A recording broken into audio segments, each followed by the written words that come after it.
The silent arrival. No one in the Galactic Council had ever seen such a signal before. It was faint, irregular, and came from a dead region of space near Sol 3, the same region where that strange species, the humans, had once claimed territory for centuries. The Council believed Earth's kind had vanished after the Great Collapse, but now the scanners whispered something impossible: movement. And not just any movement, it was organized, deliberate, and fast. Admiral Tiren of the Valoran Navy leaned closer to the holographic display. Before him shimmered a single ship, larger than anything they had on record. Its shape was unlike the elegant curves of Council design. It was brutal, angular, and radiated a silence that unnerved every analyst watching. The signal carried no identification code, no diplomatic channel, no transponder ping. It simply moved through the void, silent, but purposeful. Tiren turned to his officers. "What class is that vessel?" One of the analysts swallowed hard. "Unknown, Admiral, but the energy readings match a Titan-Class structure." Silence filled the command deck. Titan-Class? That was impossible. Only myths spoke of those machines. Enormous human dreadnoughts said to have vanished when Earth burned. But myths did not produce sensor data, nor did they cross star systems at such terrifying speed. Across the galaxy, data rippled through networks. Council delegates, warlords, and information guilds all turned their attention toward the anomaly. The humans, those ancient Deathworlders, could not have returned, could they? And if they had, what would they want now? The ship kept advancing. It did not answer the hails from nearby patrol fleets. It ignored probes and warnings. And when a small scout vessel got too close, its system shut down as if erased by an unseen wave. No explosion, no weapon signature, just silence. The crew was never found on Valoran Prime. The Council gathered an emergency session. Ambassadors of dozens of species filled the chamber, their voices echoing in fear and denial. "The humans were destroyed," hissed the Drath envoy. "Then explain the readings," growled Tiren. "Because whatever is out there, it bears their mark." The Council's core AI flickered to life, projecting a rotating image of the vessel. "Designation unknown," it announced. "But structural analysis confirms materials and engineering, consistent with Terran construction." Circa 27th cycle. A murmur spread across the room. If true, this meant the humans had not only survived, they had evolved. Someone asked, "What is its course?" The AI responded, "Direct trajectory toward Council border defenses in Sector 9. "Sector 9? Tiren whispered. "That's the forward line. We have civilian colonies there." The Chancellor looked pale. "Send the Armada." And thus began the first confrontation, the first time in millennia that the galaxy would see a human warship. When the fleet arrived, they found it waiting. Not hiding, not fleeing, just waiting, motionless, like a sleeping god watching insects gather around it. The lead ship hailed once more. "Unidentified vessel, this is Council Command. You are entering restricted space. Identify yourself." There was no reply. Then a voice deep and calm broke through every frequency. "This is the Terran Titan Invictus, designated protector of Sol 3. You have trespassed on our return path." The word sent a chill through every translator node in the Armada. It wasn't the message itself, but the tone, cold, assured, and terrifyingly human. The Council mobilizes. The words of the human warship echoed through the Council's communication grids. Every channel went silent for several seconds. Then chaos broke loose across the chamber of Valoran Prime. Commanders, ambassadors, and analysts shouted over one another. Some demanded peace talks, others screamed for an immediate strike, but none could shake the tremor in their voices. The fear that humanity had returned. Admiral Tiren stood still, his hands clasped behind his back. He had served through 6 border wars and never felt such dread. The humans had been legends, ghosts of an age when war meant extinction. He turned to the holo display, which still showed the human ship, motionless yet menacing. Its black hull reflected no light. Energy readings pulsed like a heartbeat. "Slow and steady, almost as if it were alive, Admiral," said the aide. "Our Armada awaits orders." Tiren's voice was low. "Prepare a formation wall, but do not fire unless provoked." The aide hesitated. "Sir, the Council wants a demonstration of strength."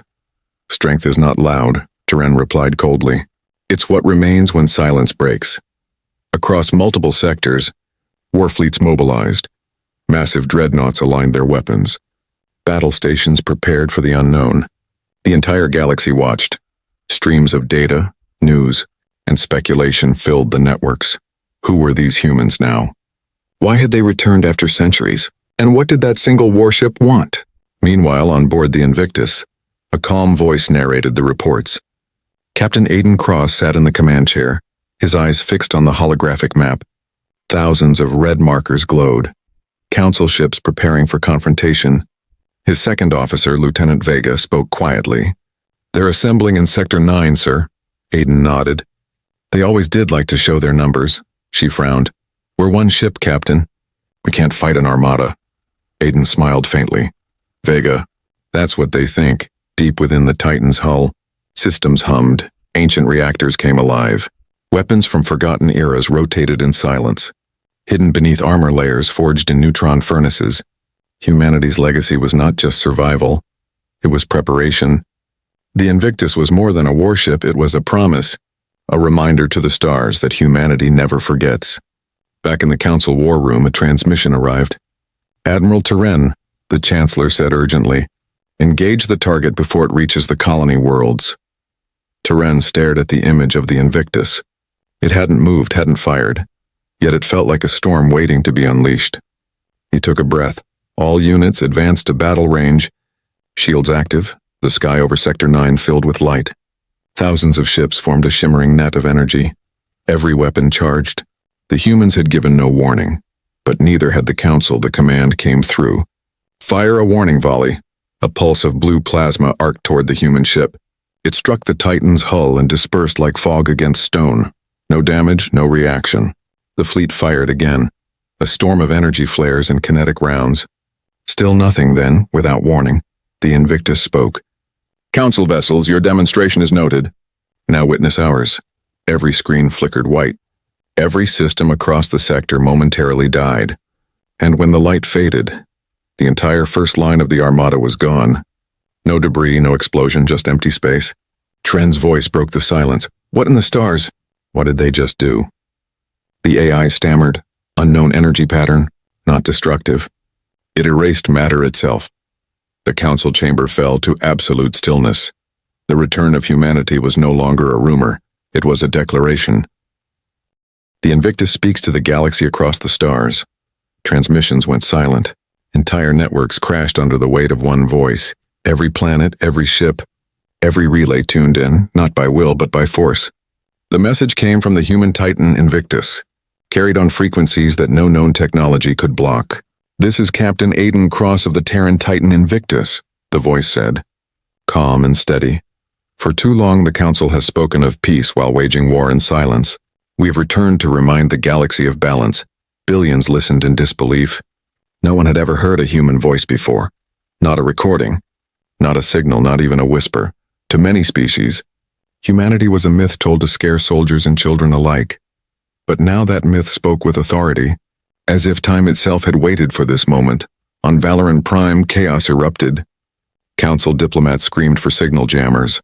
Engineers tried to cut off the broadcast. But the message flowed through every device, even those without receivers. The humans were not just talking, they were in control. Captain Cross stood before the bridge's wide viewport. Beyond it shimmered the gathered armada, hundreds of ships trembling under the shadow of one. Lieutenant Vega whispered, "They're terrified." "Sir," Cross nodded. "Good. It means they remember. Somewhere in their history. They've seen what happens when humanity fights." The message continued. "We are not conquerors, we are not ghosts. We are the descendants of those who endured when the stars themselves turned cold. We ask for nothing but our right to return home." The word home echoed across light years. Planets far and near paused in silence. Even the hardened mercenaries of the Drath Syndicate hesitated. What kind of species could vanish for centuries and return stronger than ever? Back in the council chamber, Chancellor Yuria clenched her claws. "Cut the signal now," she ordered. The technicians panicked. "Ma'am, it's no use. Their frequency is rewriting our systems in real time." "Then destroy the source," she hissed. "I want every ship to open fire." Across the battlefront, the Armada unleashed everything it had. Thousands of plasma bolts, railgun slugs, and quantum torpedoes filled the void. The dark space between stars turned bright as a miniature sun. But when the light faded, the Invictus still stood. Untouched, unshaken, its shields shimmered once, like ripples over glass, and then stabilized again. Captain Cross gave a single command. Return fire. Minimal output.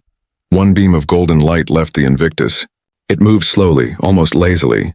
But when it reached the enemy line, ships vanished in perfect silence, no wreckage, no flames, just an expanding void where fleets had been. The beam stopped and his voice returned. Let this be our warning and our mercy. Do not interfere with humanity's passage, or we will show you what silence truly means. The transmission cut. In that single moment, the galaxy understood something it had forgotten. Humanity was not a species that fought for conquest. It was a species that fought only when it was necessary. And when it did, the universe trembled. Admiral Terran watched from his bridge. His hands shaking, he whispered, "What have we awakened?" His aide, pale and trembling, replied, "Not a ghost, sir. A legend, echoes of fear in the days that followed." The galaxy changed. Trade routes went dark.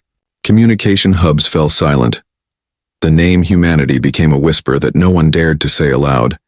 Governments denied the broadcast.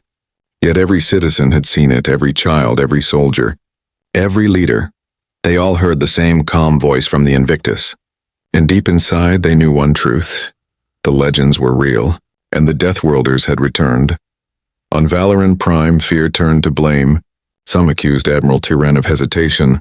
Others accused the Chancellor of pride. But no one could explain how one Terran warship erased an entire fleet.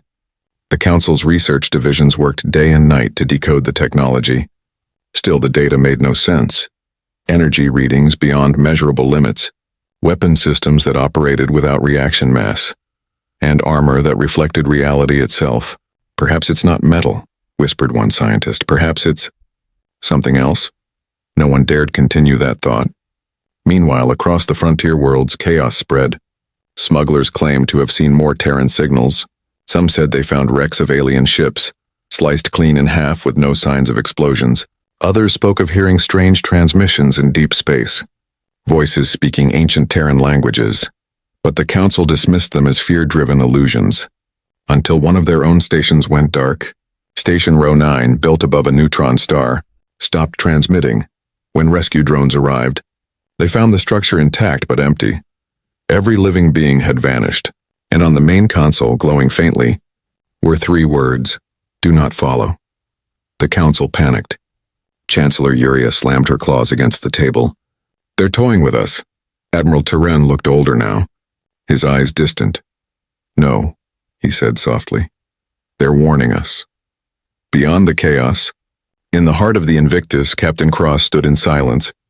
The ship's AI, designated Erebus, projected holographic maps across the command deck. 73 surveillance fleets mobilized. "All tracking us," it reported. Cross nodded. "Let them. They need to see what happens when fear blinds the wise." Vega frowned. "Sir, the Council will never stop. They'll see our silence as weakness." Aiden turned slowly toward her. "Then we will teach them that mercy has limits." The Invictus changed course, its engines glowing with silent fury. Destination: the Galactic core. No ship had ever dared enter that region. It was forbidden, surrounded by collapsing stars and ancient ruins from forgotten wars. But humanity had once built something there, something even the Council had erased from its records. As the Invictus entered the core's dark veil, sensors across the galaxy flickered. Fleets scrambled to follow.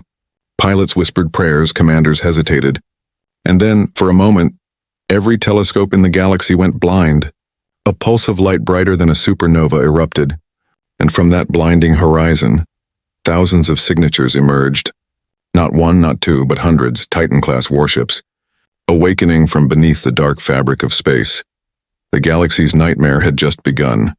The awakening of the Titans, the pulse of light faded, but what emerged from it shook every civilization that still dared to watch. From the dark heart of the galactic core, the shapes came one after another, colossal silhouettes blotting out the stars themselves.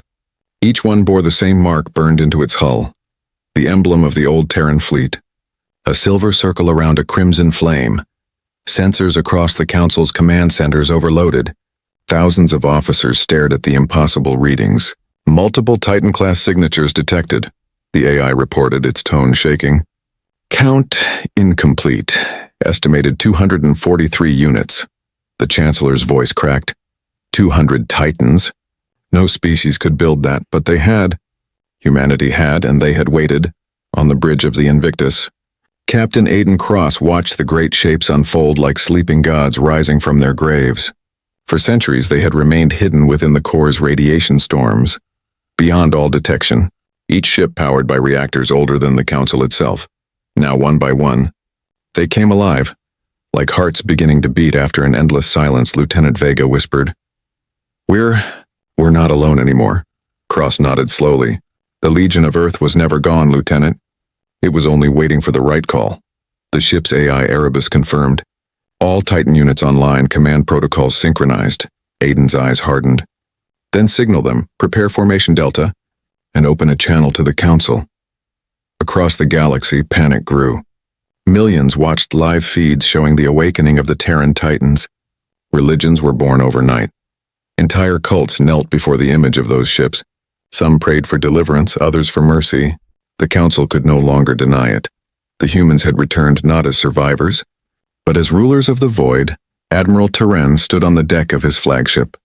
Speechless, he had fought all his life to defend civilization, but now he saw something that made war itself meaningless. His officer turned pale. Sir, if they attack, we cannot defend any world. Terran's reply was hollow. Then pray they still remember kindness.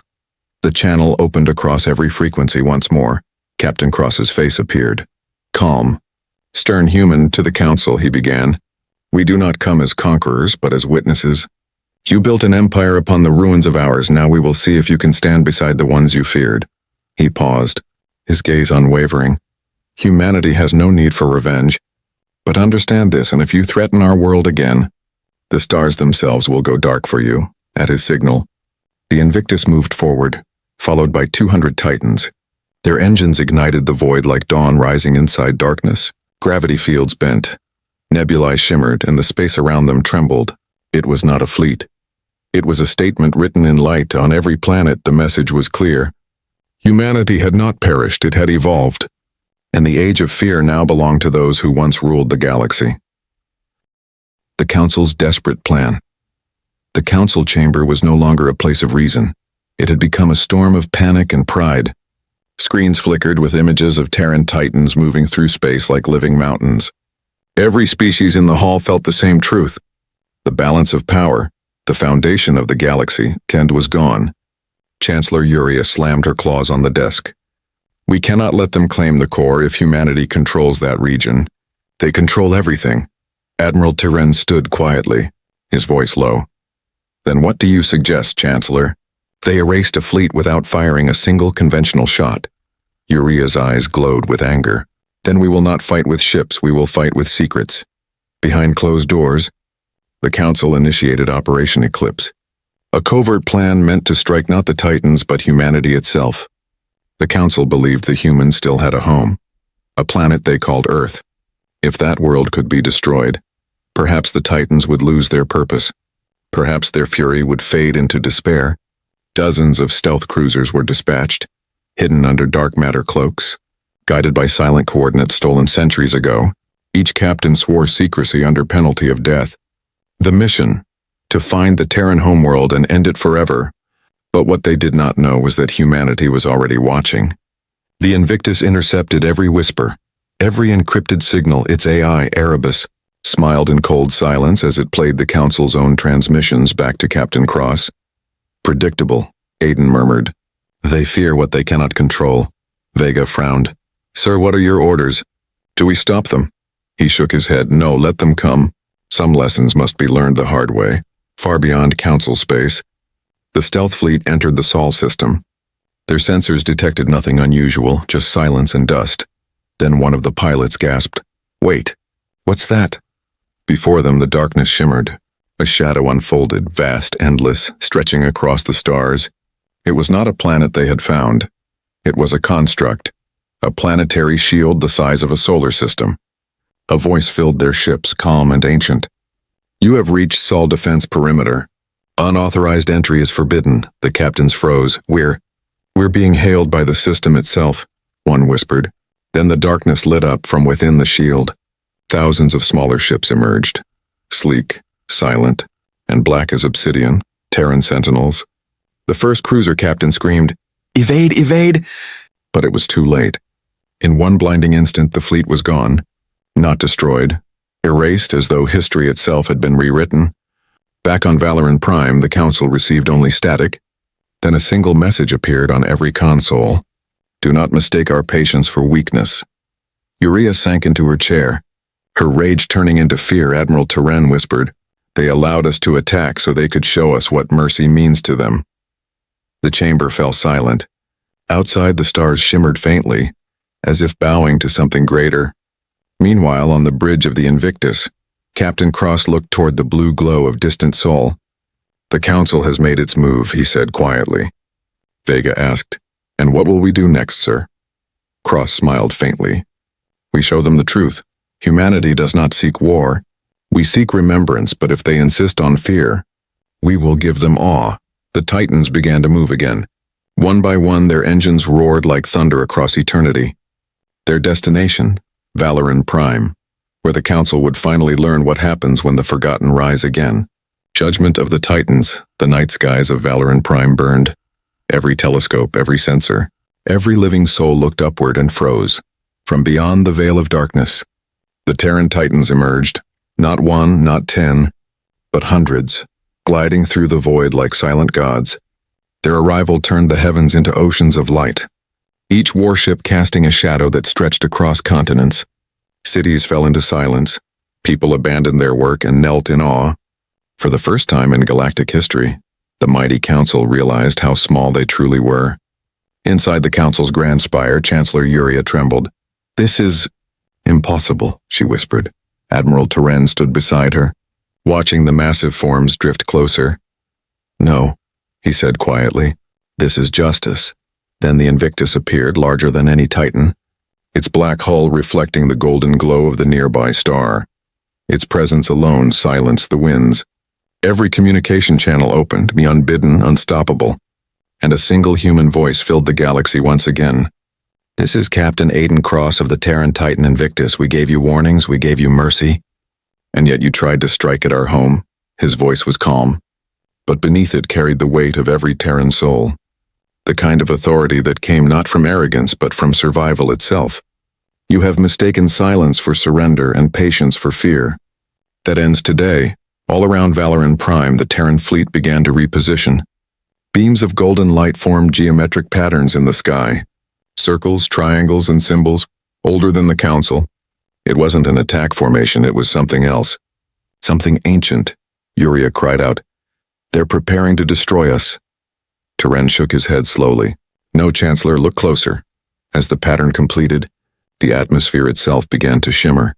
Every screen, every sensor, every neural link suddenly flooded with data, images of humanity's past. The wars they endured, the exodus across the stars, the betrayal of the Council ages ago. How Earth had been bombarded not by enemies, but by those who now begged for mercy. The truth burned brighter than any weapon, and the galaxy watched in shame. Captain Cross spoke again. "We are not here for revenge. We are here for remembrance. You erased us from your histories, but we remember every name, every city, every voice lost to your arrogance." He paused, and the silence stretched like eternity. "Now we write our story again, not in war, but in truth." The golden light faded, leaving the Council's ships powerless but unharmed. Every planet received the same broadcast. It wasn't a threat, it was a record, the true history of humanity, preserved and shared across every species. From that moment, no one could ever again say the Terrans were a myth. Chancellor Uria collapsed in her seat.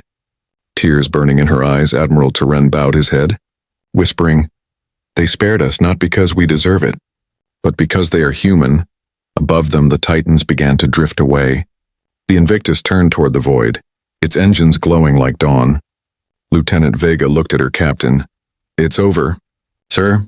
Cross shook his head gently. "No, Lieutenant, it's just beginning. The galaxy remembers us now. And that is all we ever needed." The Titans moved as one, 1,000 beams of light tearing through the dark, and for centuries to come, the people of Valoran Prime would look up at the stars and whisper the same words. The humans returned, and the universe learned to fear the light.